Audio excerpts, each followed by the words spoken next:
Aglaskógi stendur nú yfir átöppun á birkisafa úr 40 birkitrjám. Þetta í fyrsta sinn sem skógræktin tappar af með skipulögðum hætti í skóginum en vonir standa til þess að trén gefi 1500 lítra í þessari átöppun. Já, við erum svona að byrja að prófa okkur áfram í þessu og við erum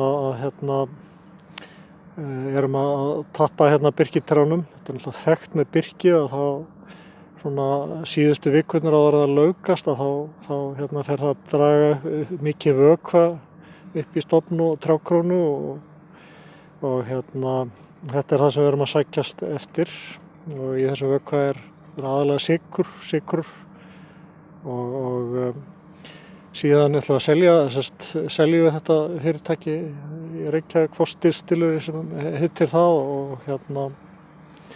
og þeir alltaf sennilega nota þetta til víngerðar.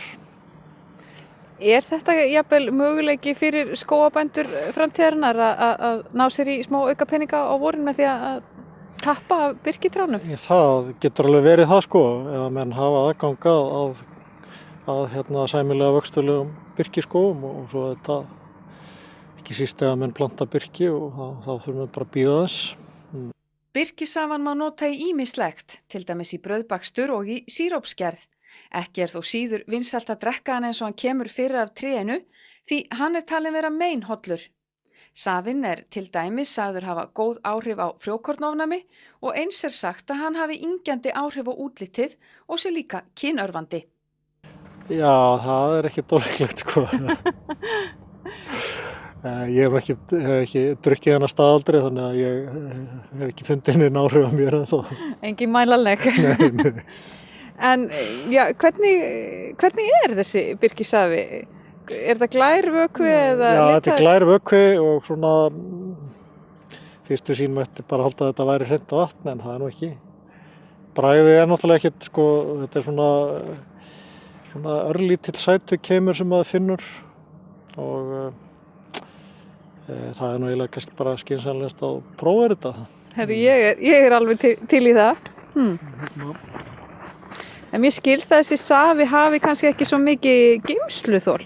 Já, hann hefur svona alltaf mikið svona miðað við svona geymsluþol eins og hjá mjólk en við getum alltaf hægt að geyma bara með því að frysta hann og þýða hann síðan upp bara í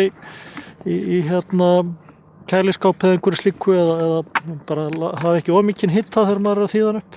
Passa að hrista dálítið vel upp í þessu. Já, en þetta alveg glært. Já, þetta bara eins og vatn Svo skulum við Þú ert með bolla skógarhagsmanna sið. Já, það þýðir ekkert annað. Sjá. Engin lykt að þessu? Nei.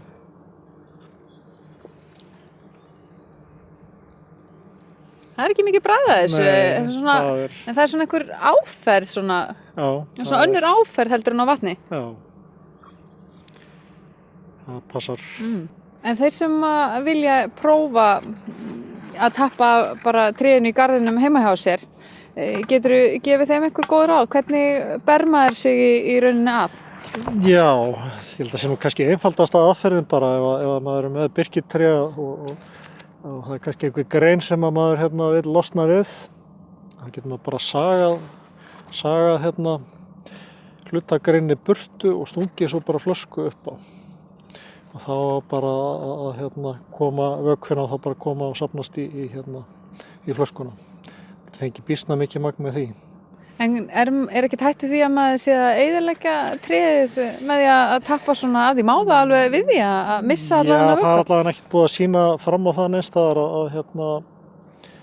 að þetta skaði tréð neitt verulega Það þetta ýmsar sumstaðar þannig að menn tappa trjánum árlega og nota þau bara og það verðist ekkert gera það neitt stórvægilega, gera það neitt mikið.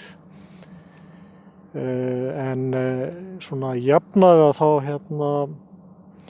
er menn að mæla með því að menn noti sama tréð kannski 3 hvert ára eitthvað svoleiðis, hvíla það. Bara svona öryggisins vegna.